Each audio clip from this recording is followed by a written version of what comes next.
नमस्कार साथियों, पॉलिटेक्निक पाठशाला में आप सभी का स्वागत है।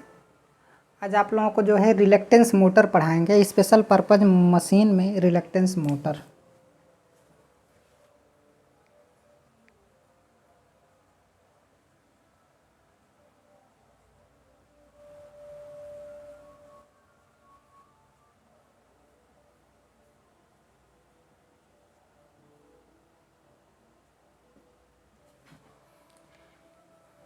स्पेशल पर्पज मशीन, ये चौथा चैप्टर है। इसमें आपको रिलक्टेंस मोटर पढ़ाएंगे।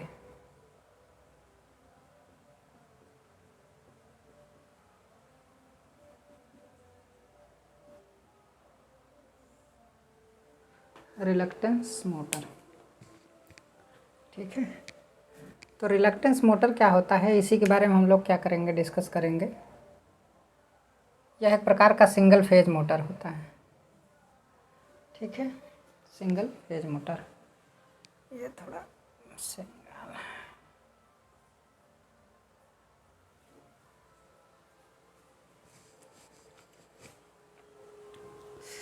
तो रिलक्टेंस मोटर क्या होता है, यह भी एक प्रकार का सिंक्रोनस मोटर है।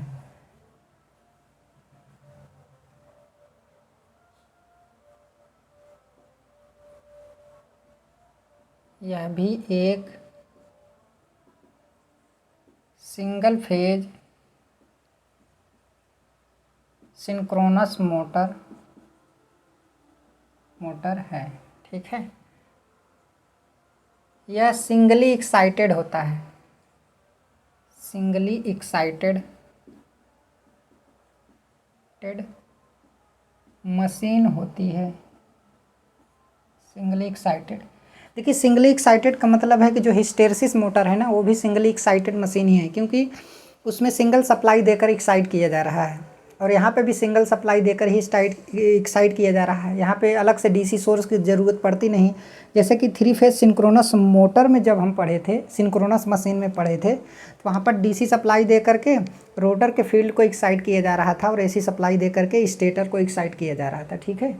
तो इसमें केवल स्टेटर में सप्लाई दी जाती है, रोटर में सप्लाई नहीं दी जाती, इसलिए ये सिंगली एक्साइटेड जो है मोटर हुआ हमारा। तो ये सिंगली एक्साइटेड मशीन है, ठीक है। और इसका जो क्या कहते हैं यूज होता है, मोस्टली इसका यूज जो है टाइमिंग एंड सिग्नलिंग डिवाइस में होता है। मोस्टली इसका use timing and signalling devices में होता है, ठीक है। टाइमिंग एंड सिग्नलिंग डिवाइसेस में होता है। तो ये ऐसे ही क्वेश्चन क्या किया जाता है, ये पूछ लिया जाता है, ठीक है।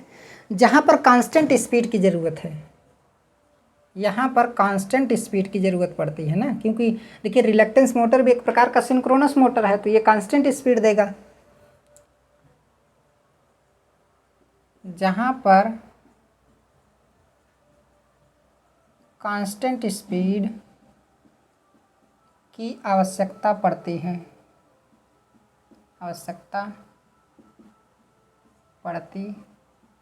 ठीक है। तो जहाँ पर कांस्टेंट स्पीड की आवश्यकता पड़ती है, वहाँ पर इस मोटर को हम लोग क्या करते हैं, यूज करते हैं। तो हर जगह नहीं जो है, ये टाइमिंग एंड सिग्नलिंग डिवाइसेस ये जो है बहुत छोटी हैं। देखिए रिलक्टेंस मोटर जो होता है ना, ये फ्रैक्शनल हार्स पावर के लिए डिज़ाइन किया जाता है, ठीक है। हालांकि बड़े हार्स पावर के लिए भी डिज़ाइन किया जाता है, लेकिन अभी जो मैं यहाँ पे मोटर पढ़ाऊँगा जो आपके सिलेबस में, वो फ्रैक्शनल हार्स पावर मोटर होगी हमारी, ठीक है, की आवश्यकता पड़ती है।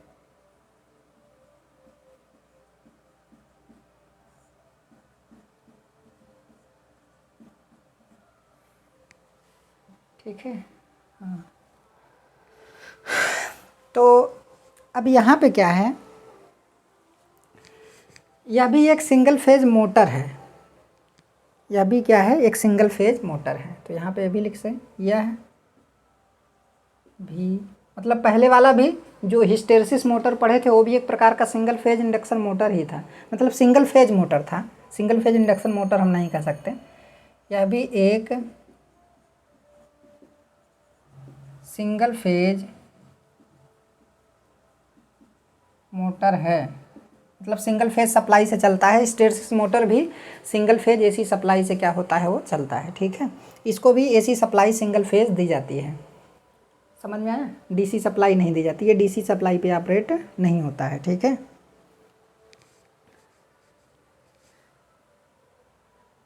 इसके स्टेटर की बनावट, इसके stator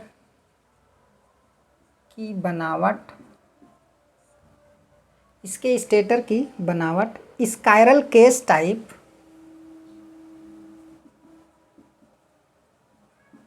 स्काइरल cage type, squirrel cage type induction motor के समान है। इंडक्शन मोटर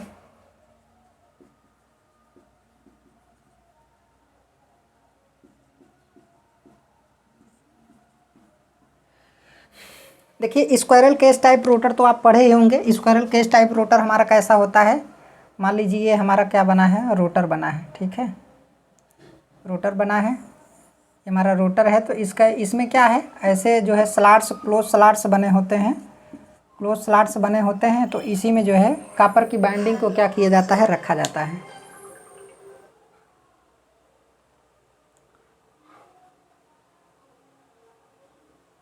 तो ये स्क्वायरल केस टाइप हमारा क्या होता है, रोटर होता है। ठीक है, तो जिस मशीन में, जिस इंडक्शन मोटर में squirrel cage type rotor use किया जाता है, उसे हम squirrel cage type induction motor के नाम से क्या करते हैं, जानते हैं। जैसा कि आप पहले पढ़ चुके हैं, 3 फेज इंडक्शन मोटर में भी स्क्वायरल केस टाइप रोटर को क्या किया गया है, पढ़ाया गया है। और उसके बाद वही रोटर सिंगल फेज में भी यूज किया जाता है, सिंगल फेज इंडक्शन मोटर में यूज किया जाता है। और वही रोटर यहाँ पे भी क्या किया जा रहा है, यूज किया जा रहा है। तो स्काइरल केज टाइप इंडक्शन मोटर के समान होता है। तो सिंपल सी बात है, वैसे ही एक स्टार्टिंग बाइंडिंग होगी और एक क्या होगी, रनिंग बाइंडिंग होगी। लेकिन यहाँ पर उसका नाम क्या है, यहाँ पर इसका स्टेटर जो है 2 टाइप का होता है। ठीक है,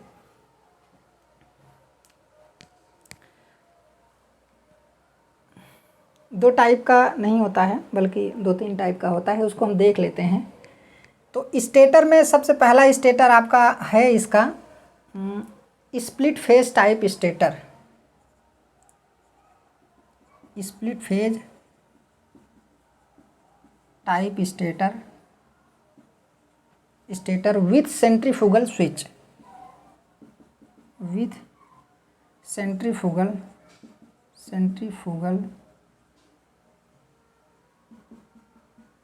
स्विच। समझ में आया? देखिए, अब यहाँ पे क्या है, स्प्लिट फेज। स्प्लिट फेज का मतलब है कि सिंगल फेज इंडक्शन मोटर का जैसे स्टेटर होता है, एकदम वैसे ही होता है।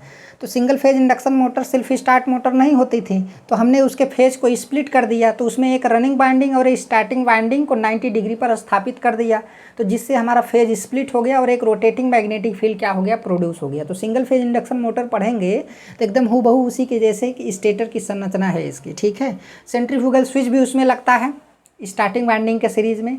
समझ में आया? तो एक तो इस टाइप का स्टेटर हो सकता है इसका। अब दूसरा कैसा हो सकता है, परमानेंट कैपेसिटर टाइप स्टेटर। तो दूसरा कैसा हो सकता है, परमानेंट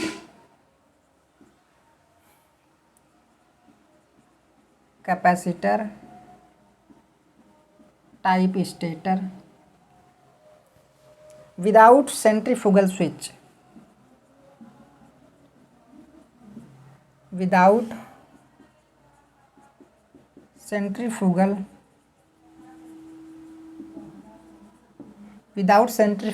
स्विच। समझ में आया? अब परमानेंट कैपेसिटर जब लग गया, तो परमानेंट मतलब कैपेसिटर कहाँ पर लगेगा, स्टार्टिंग बाइंडिंग के सीरीज में लगेगा।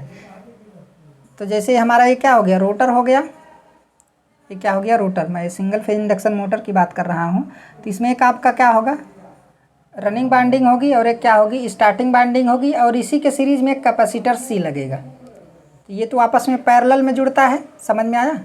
तो ये हो गया। तो यहाँ पर हम सिंगल फेज सप्लाई देंगे।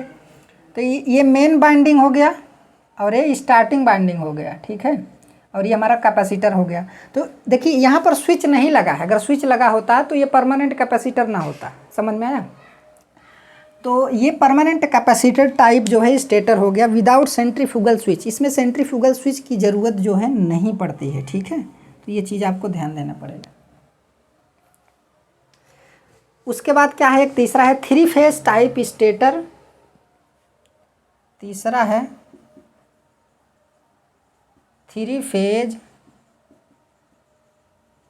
Type stator.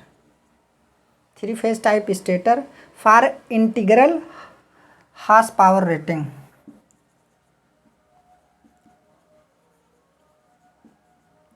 HP rating, HP rating मतलब हार्स पावर रेटिंग, मतलब समझ रहे हैं इसका कि थ्री फेज इंडक्शन मोटर का जैसा स्टेटर होता है एकदम हूबहू, उसमें थ्री फेज वाइंडिंग होती है। भाई सिंगल फेज में तो दो वाइंडिंग होगी, एक मेन वाइंडिंग और एक स्टार्टिंग वाइंडिंग।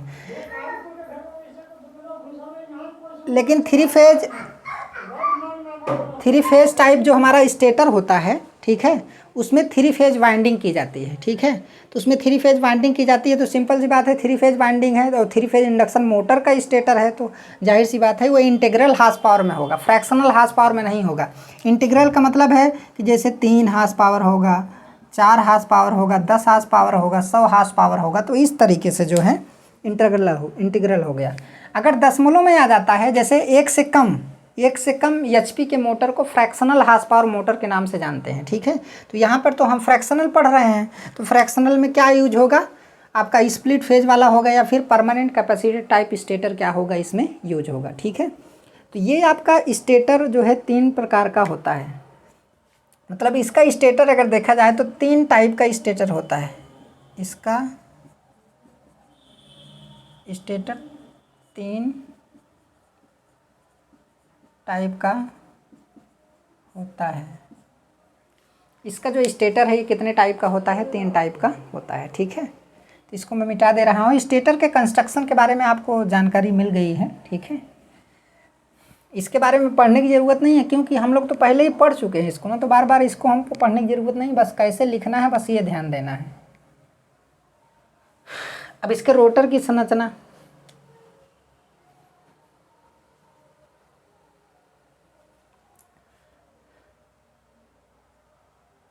देखिए fractional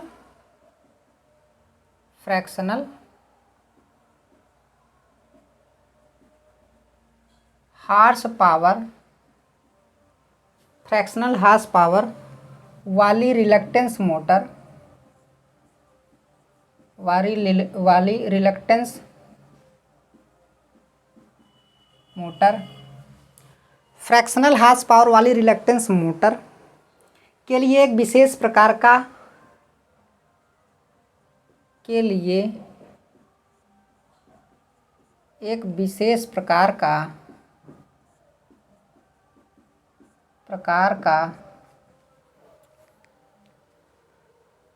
स्काइरल cage type rotor use किया जाता है। स्काइरल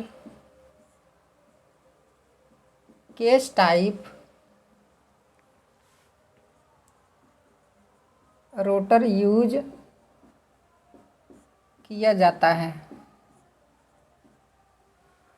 स्काइरल केज टाइप का रोटर क्या किया जाता है, यूज किया जाता है, ठीक है। तो अब कैसा होता है इसी के बारे में देखेंगे। तो स्काइरल केज टाइप रोटर पर से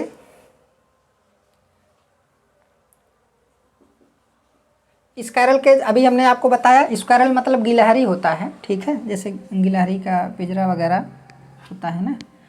तो ये हमारा क्या हो गया, ये हमारा रोटर हो गया। इसमें स्लॉट्स बना होता है, तो इसमें स्लॉट्स बने होते हैं, क्लोज स्लॉट्स बने होते हैं। ये स्क्वायरल केज टाइप रोटर है हमारा, ठीक है। इसमें जो कंडक्टर का रॉड डाला जाता है तो ये आपस में एक एंड रिंग के माध्यम से शॉर्ट सर्किट कर दिया जाता है।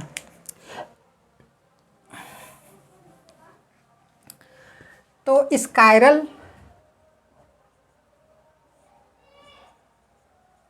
केज टाइप रोटर पर से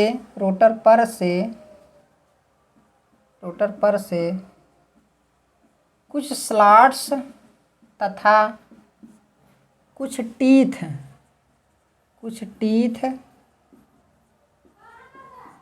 को हटा दिया जाए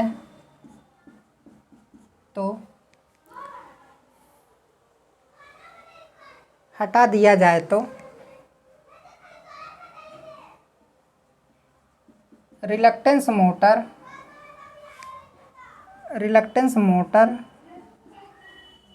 का रोटर बन जाता है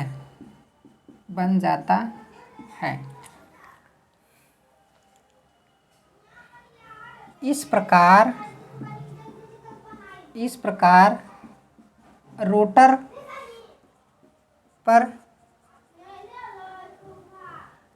पर सालिएंट पोल बन जाता है इस प्रकार रोटर पर सालिएंट पोल क्या हो जाता है, बन जाता है। ठीक है, इस तरीके से।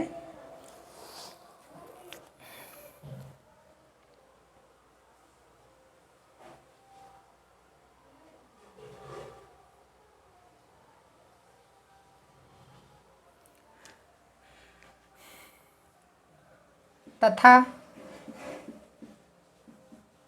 रोटर का कंस्ट्रक्शन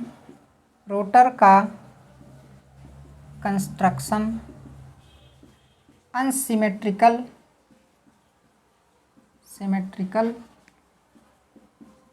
हो जाता है अब जैसे देखिए, अगर मैं बना के थोड़ा दिखा दूं तो फिर उसके बाद मैं आगे आपको बताता हूं। पहले बना के इसको दिखा देता हूं। जैसे मान लीजिए यहाँ पे हमारे पास जगह है, तो मैं यहीं पे बना दे रहा हूँ।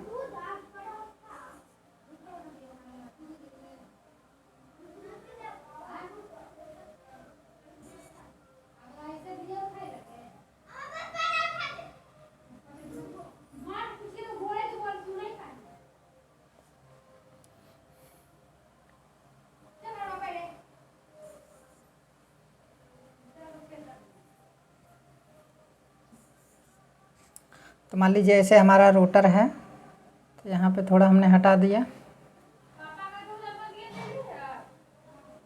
और यहाँ पे हमने थोड़ा हटा दिया, यहाँ पे हटा दिया, यहाँ पे हटा दिया।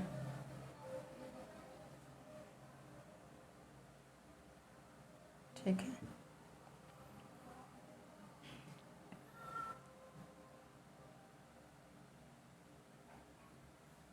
कि यहाँ पे क्या है मैं आपको बता दूँ। पहले इसको मैं बना दे रहा हूँ।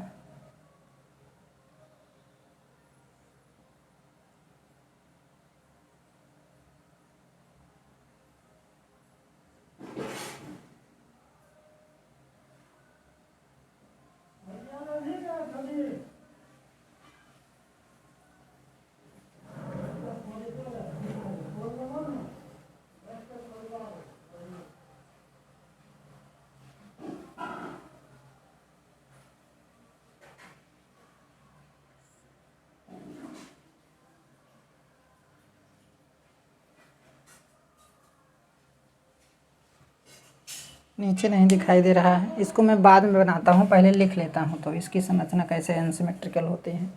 पहले लिख लेते हैं, फिर उसके बाद में बनाते हैं। ठीक है, नहीं तो अभी मिटाना पड़ेगा।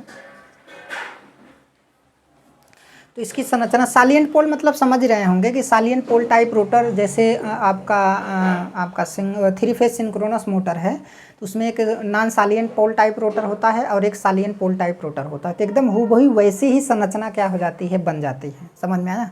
कुछ रोटर स्लॉट्स हटा देने के बाद, कुछ टीथ हटा देने के बाद जो है, और उस पर जैसे डैम्पर वाइंडिंग की जाती है। डैम्पर वाइंडिंग का मतलब है कि उसके पोल फेस पर जो है डैम्पर वाइंडिंग रखी जाती है। तो एकदम वैसी ही संरचना यहाँ पे भी क्या होती है, दिखाई देती है। तो इस तरीके से हमारा जो है रोटर डिजाइन हो जाता है। तो रोटर हमारा क्या हो जाता है, अनसिमेट्रिकल हो जाता है। हाँ, एक कंडीशन होनी चाहिए कि रोटर पर बने पोल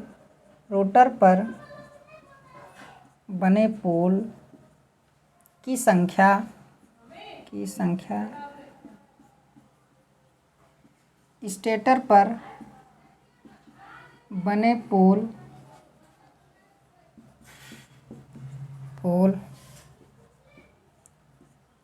की संख्या के बराबर होना चाहिए। की संख्या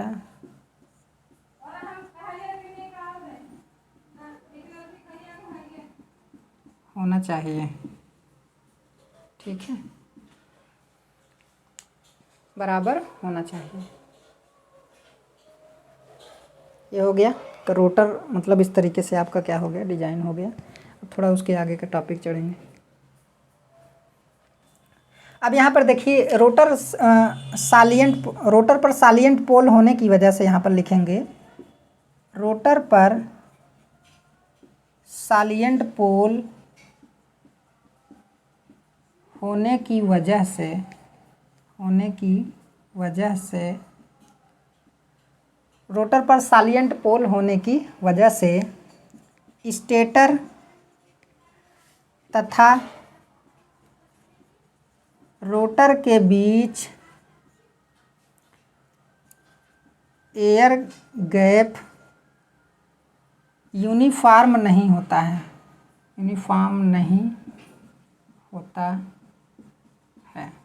देखिए जब अनसिमेट्रिकल रोटर बन गया तो स्टेटर और रोटर के बीच जो है, देखिए हिस्टेरेसिस मोटर का जो रोटर था एकदम सिलेंड्रिकल था, एकदम स्मूथ था, चिकना था, उस पर कोई सालिएंट पोल वगैरह नहीं बना था। समझ में आया? वो एकदम स्मूथ था, सिलेंड्रिकल टाइप का था।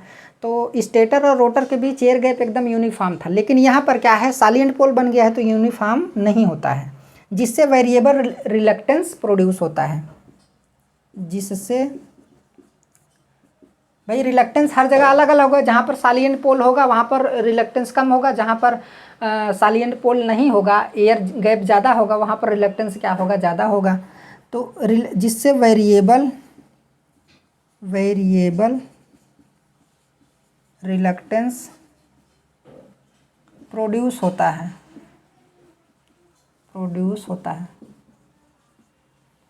भाई सिंपल सी बात है, जहाँ पर एयर गैप ज़्यादा होगा वहाँ पे कम फ्लक्स होंगे, और जहाँ पर एयर गैप कम होगा वहाँ पर फ्लक्स ज़्यादा होगा। ठीक है, अभी मैं संरचना बना के दिखा दे रहा हूँ, तो इसको आप लोग लिख लीजिए, इसको मिटा दे रहा हूँ।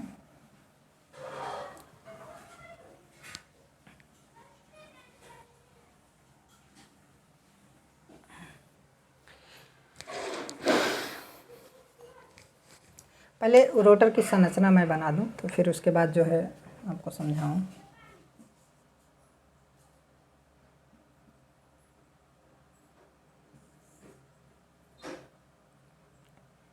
जैसे मान लीजिए यहाँ से हमने कुछ हटा दिया,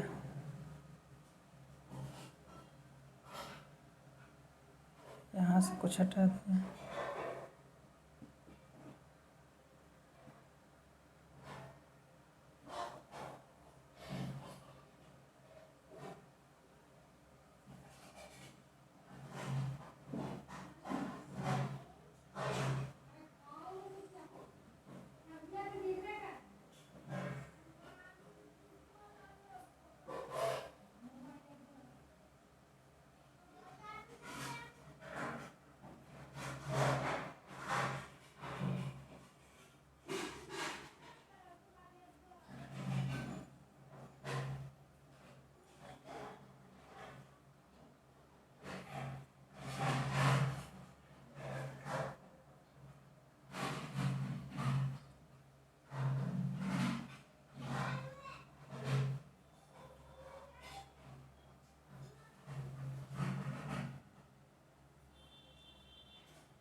कुछ इस तरीके का रोटर हमारा बन जाता है। थोड़ा बनाने में दिक्कत है। जैसे यहाँ पर अब हमारा वाइंडिंग हो गया।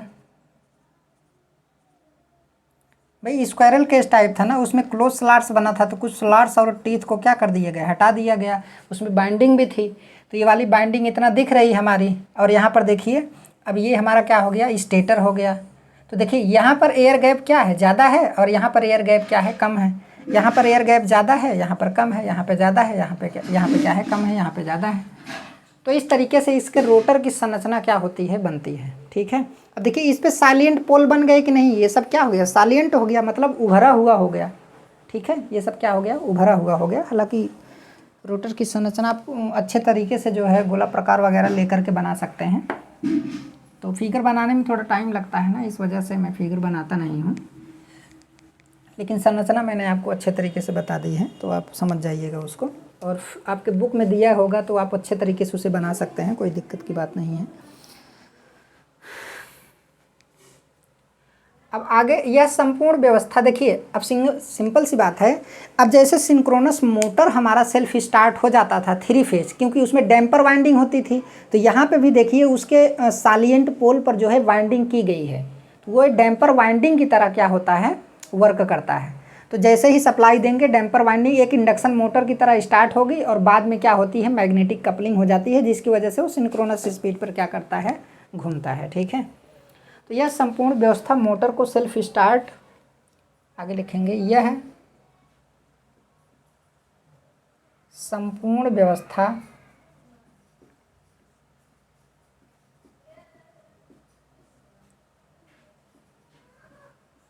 मोटर को सेल्फ स्टार्ट, मोटर को सेल्फ स्टार्ट उसी तरह बनाती है, उसी तरह बनाती है जिस प्रकार पोल शू पर, जिस प्रकार पोल शू पर डैम्पर वाइंडिंग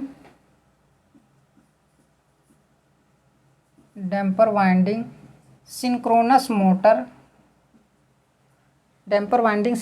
मोटर को सेल्फ स्टार्ट बनाती है, सेल्फ स्टार्ट बनाती है। देखिए अब जो हमारा रोटर होता था सिंक्रोनस मोटर का, वो कुछ कैसे होता था, ऐसे हमारा रोटर होता था, ऐसे। तो ये रोटर में मान लीजिए यहाँ पे हमारा चाबी उबी लगने के लिए स्पेस होता है, शाफ्ट में लगने के लिए। तो ये हमारा क्या हो गया, पोल हो गया। मान लीजिए ये हमारा सिंक्रोनस मोटर वाला मैं पोल बता रहा हूँ आपको। ठीक है, ऐसे हो गया, ऐसे पोल हमारा क्या हो गया, बन गया कि नहीं। तो अब इसी में देखिए ये हमारा क्या है, पोल फेस है, इसी को पोल फेस बोलते हैं, पोल फेस या पोल शू, इसी को क्या बोलते हैं, पोल शू। और इसको क्या बोलते हैं, पोल कोर। समझ में आया। तो ये रोटर पर उभरे हुए पोल हैं, तो इस पे बाइंडिंग, डैम्पर वाइंडिंग कहाँ पर होती है, डैम्पर वाइंडिंग कैसे होती है, इसी में स्लॉट्स बना दिया जाता है, तो और इसी में राड को क्या कर दिया जाता है, डाल दिया जाता है, ऐसे इसी में राड को स्लॉट्स बना करके राड को डाल दिया जाता है, वाइंडिंग कर दी जाती है, आप एक प्रकार से कह सकते हैं, जैसे स्क्वायरल केज में होता है। ठीक है, तो अब ये बाइंडिंग का आपस में क्या हो जाएगा, एंड रिंग के माध्यम से इसका कनेक्शन हो जाएगा, सिंपल सी बात है। तो अब जैसे सिंक्रोनस मोटर में ये क्या करता था, घूमता था, सेल्फ स्टार्ट बन जाता था, इंडक्शन मोटर की तरह ही स्टार्ट होता था, बाद में कपलिंग होने की वजह से ये सिंक्रोनस स्पीड पर क्या करने लगता था, घूमने लगता था। उसी प्रकार रिलक्टेंस मोटर भी है, जैसा कि अभी हमने इसका रोटर क्या किया, बताया। तो इसका रोटर हमने किस प्रकार बताया, आपको यहाँ पे बना के दिखाया होगा। अब थोड़ा सिंपल लग रहा है तो बन जाएगा, उसमें थोड़ा अच्छा नहीं बना था। तो यहाँ से देखिए आपका इस तरीके से था जो है आपका,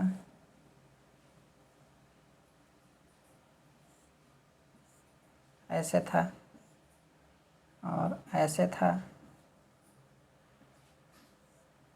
ऐसे ही हमारा था ना, ऐसे था। इसको मिटा दीजिए,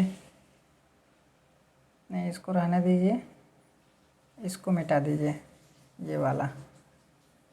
अब ये सिंपल सी ये बन गया, देखिए बन गया ना। ऐसे ऐसे ही उसका रोटर यहाँ पे देखिए कुछ स्लॉट्स और टीथ को क्या कर दिया हमने, हटा दिया, और इसमें क्या कर दिया आपकी बाइंडिंग।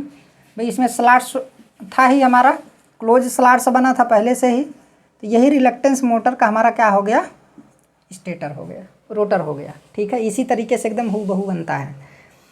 अब ये उभरे हुए पोल हैं, तो सिंपल सी बात है, ये अब जो है उसी तरीके से सेल्फ स्टार्ट बन जाती है, जिस तरीके से 3 फेज इंडक्शन मोटर हमारा सेल्फ स्टार्ट रहती है, उसी तरीके से सेल्फ स्टार्ट बन जाती है, केवल इस बाइंडिंग की वजह से, नहीं तो ये सेल्फ स्टार्ट ना बन पाती। अब ऐसे ही रिलक्टेंस मोटर भी है, तो रिलक्टेंस मोटर में देखिए पोल क्या हुए, उभरे हुए हैं, तो ये जब सप्लाई देंगे ना तो ये सेल्फ स्टार्ट बनेगी, घूमने लगेगी। जैसे ही जो है स्पीड सिंक्रोनस स्पीड के नज़दीक पहुंचती है, तो मैग्नेटिक कपलिंग होने की वजह से इसका रोटर भी सिंक्रोनस स्पीड से घूमने लगता है, क्योंकि कपलिंग हो जाती है, दो स्टेटर पोल और रोटर पोल आपस में क्या हो जाते हैं, इंटरलॉक हो जाते हैं, जिसकी वजह से जो है सिंक्रोनस स्पीड पर ये घूमने लगते हैं। ठीक है, अब उसके बाद जो है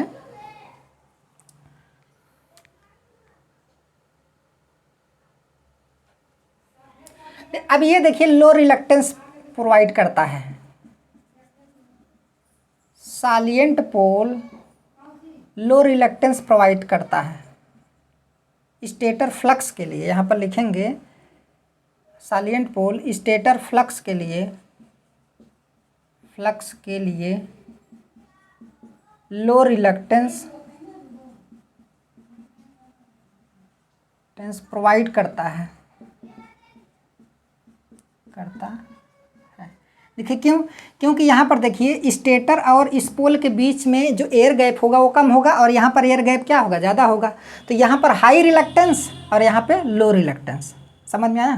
तो ये जो है क्या करेगा, हाई रिलक्टेंस फ्लक्स के लिए हाई रिलक्टेंस, तो यहाँ पर कम फ्लक्स होगा और यहाँ पे क्या होगा, ज़्यादा फ्लक्स होगा। समझ में आया, क्योंकि यहाँ पर स्टेटर और इसके बीच में एयर गैप कम है और यहाँ पर एयर गैप काफ़ी ज़्यादा है, अनसिमेट्रिकल संरचना हो गई ना इस वजह से।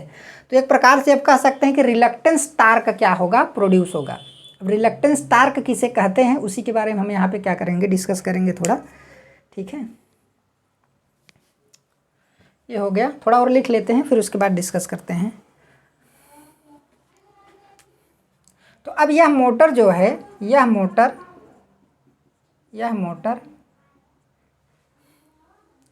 स्कैरल केज मोटर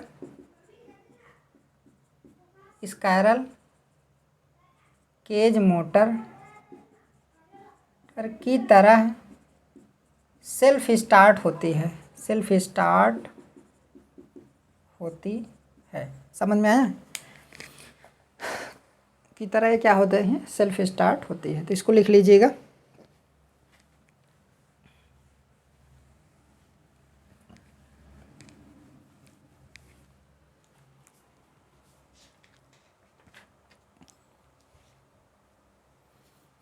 तो यहाँ पे लिखेंगे कि जैसे ही मोटर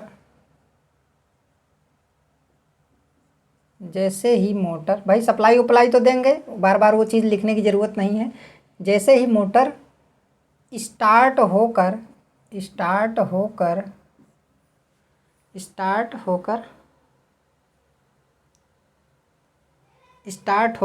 इसका रोटर सिंक्रोनस स्पीड के नज़दीक पहुंचता है, इसका रोटर सिंक्रोनस स्पीड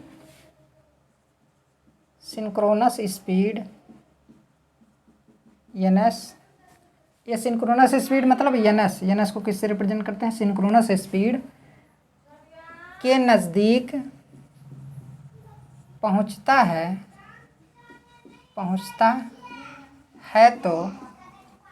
है तो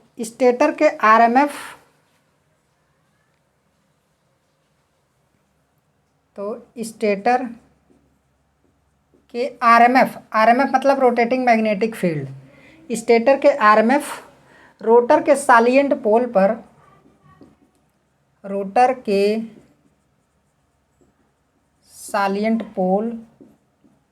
पर पर एक रिलक्टेंस टार्क एक्सर्ट करेगा, एक रिलक्टेंस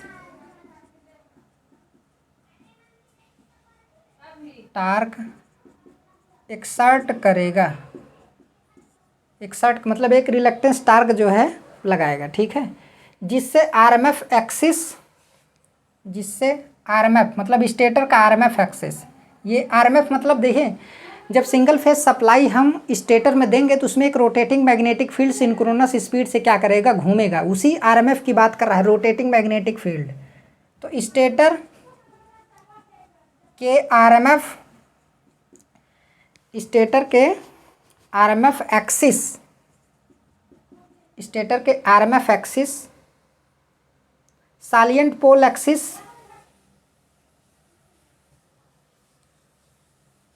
एक्सिस से salient pole, pole axis align हो जाते हैं,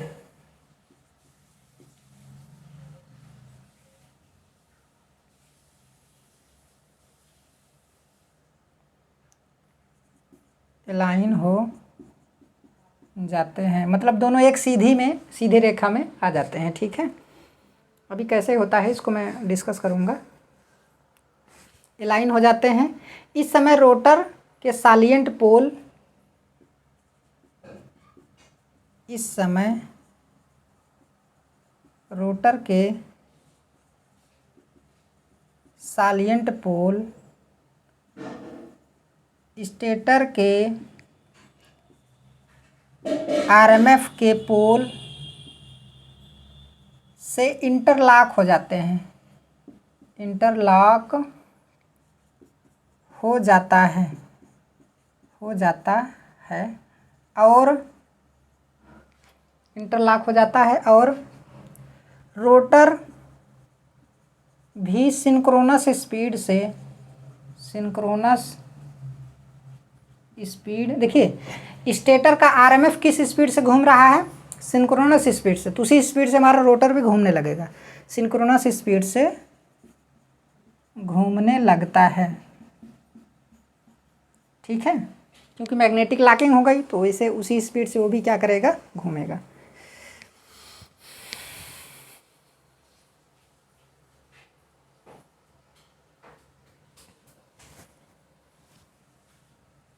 घूमने लगता है, इंटरलॉक हो जाता है ना।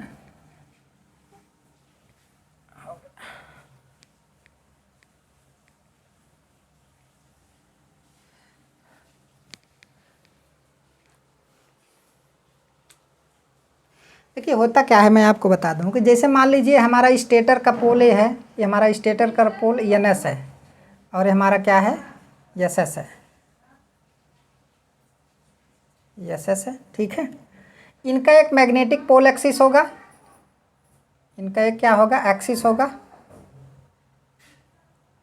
इनका क्या होगा, एक एक्सिस होगा, ठीक है। तो आप समझ रहे होंगे इनका क्या होता है, एक एक्सिस होगा। और ये जो है,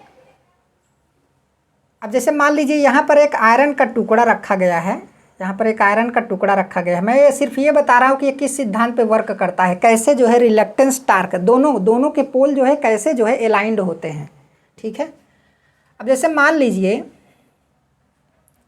इंडक्शन के, अब यहाँ पर मान लीजिए अगर यस बन जाए और यहाँ पर क्या बन जाए, एन बन जाए, तो इसके और इसके बीच में क्या होगा, अट्रैक्शन होगा, और इसके बीच में अट्रैक्शन होगा, होगा कि नहीं, सिंपल सी बात है।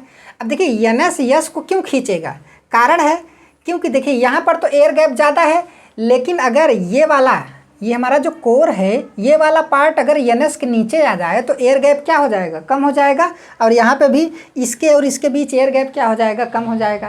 तो ये क्या करता है, इधर इसको क्या करता है, खींच लेता है, इस पर एक टार्क लगेगा, इस टार्क लगेगा, जिसकी वजह से ये हमारा पूरा जो है कोर क्या हो जाएगा, घूम जाएगा, और घूम करके किस पोजीशन पर आ जाएगा, ये हमारा एन एस है और हमारा क्या है, एस एस है, और इस पोजीशन पर आ जाता है हमारा, इस पोजीशन पर यस हो गया और क्या हो गया, एन हो गया।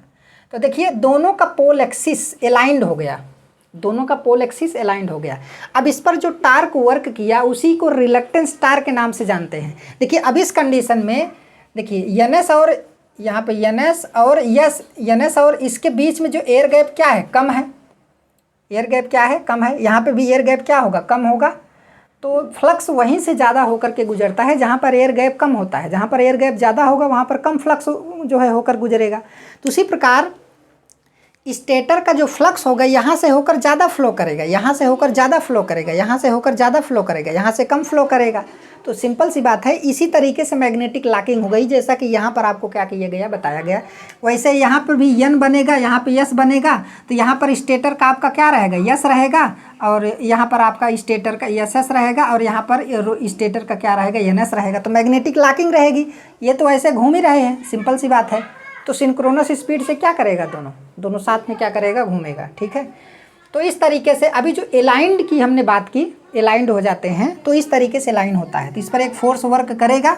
ठीक है, इस पर एक फोर्स क्या करेगा, वर्क करेगा, जिसकी वजह से इसका पोल एक्सिस और इसके पोल एक्सिस दोनों एक दूसरे पर क्या हो जाते हैं, एलाइंड हो जाते हैं। ठीक है। तो ये रिलक्टेंस टार्क की वजह से है। किसकी वजह से है, रिलक्टेंस टार्क। रिलक्टेंस टार्क का मतलब है कि जैसे किसी मैग्नेटिक फील्ड में कोई मैग्नेटिक कोर रखा जाता है, तो मैग्नेटिक फील्ड के जो फ्लक्स होते हैं वो ऐसी जगह से ज़्यादा पास होंगे जहाँ पर उसको लो रिलक्टेंस मिलेगा। तो लो रिलक्टेंस कहाँ से मिलेगा, जहाँ पर हमारा कोर होगा। तो कोर होगा तो उस पर एक फोर्स ऐसा लगाएगा कि वो कोर जो है स्टेटर के मैग्नेटिक फील्ड के क्या हो जाएगा, एलाइंड हो जाएगा। कोर का एक्सिस स्टेटर के एक्सिस के क्या हो जाएगा, एलाइंड हो जाएगा। और वहीं से हमारा फ्लक्स जो है ज़्यादा होकर के क्या करेगा, फ्लो होगा या सेटअप होगा। तो इसको मैं मिटा दे रहा हूँ। और इसमें जो है अब ज़्यादा कुछ समझने की कोई बात नहीं है, इतना काफ़ी है, आपको समझा दिया। और इतना मैं लिखा भी दिया, इतना तो शायद आपके बुक में भी नहीं मिलेगा।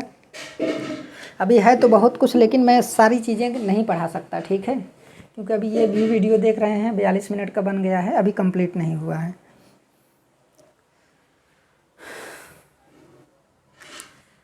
देखिए, जब मैकेनिकल लोड दिया जाता है, जब मैकेनिकल लोड दिया जाता है तो आरएमएफ एक्सिस तथा rotor pole axis, RMF axis तथा rotor pole axis, RMF axis से रोटर पोल एक्सिस थोड़ा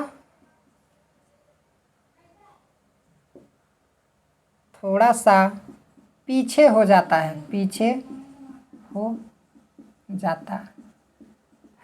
समझ में आया? थोड़ा सा क्या हो जाता है, पीछे हो जाता है। कितने एंगल से, alpha degree angle load angle से, अल्फा डिग्री लोड एंगल से।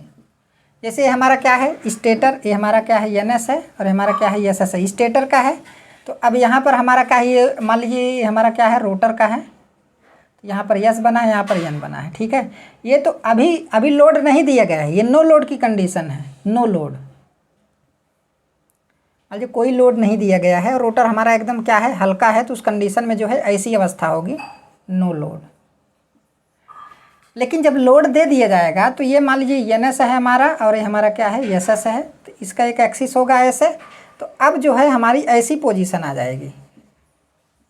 ठीक है, ऐसी पोजीशन आएगी, एस रहेगा और एन रहेगा। लेकिन इन दोनों के बीच मैग्नेटिक लॉकिंग रहेगी। देखिए, इनके बीच अब एंगल क्रिएट हो गया, यही अल्फा एंगल कहलाता है। लेकिन अब भी एन एस और यस के बीच मैग्नेटिक लॉकिंग है, जिसकी वजह से वो सिंक्रोनस स्पीड से हमेशा घूमेगा। बस अंतर सिर्फ इतना है कि थोड़ा सा पीछे हो गया। कारण क्या है, क्योंकि लोड दिया गया ना, तो लोड किस पर पड़ेगा, मैकेनिकल लोड किस पर पड़ेगा, सीधा रोटर पर पड़ेगा। तो ये तो हमारा रोटर है, घूमने वाला भाग है, तो इसी ये थोड़ा सा क्या हो जाएगा, पीछे हो जाएगा, जड़त्व के कारण। समझ में आया?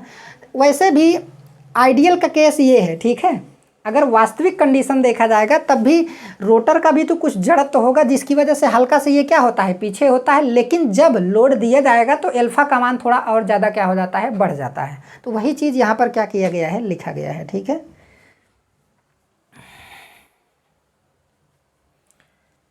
पीछे हो जाता है। लेकिन रोटर की स्पीड रोटर की स्पीड चेंज नहीं होती है, चेंज नहीं होती है, यनस यनस रहती है, यनस रहती है। ठीक है, यहाँ पे ऐसे लिख सकते हैं। तो इसको मैं मिटा दे रहा हूँ, आप लोग समझ लीजिएगा।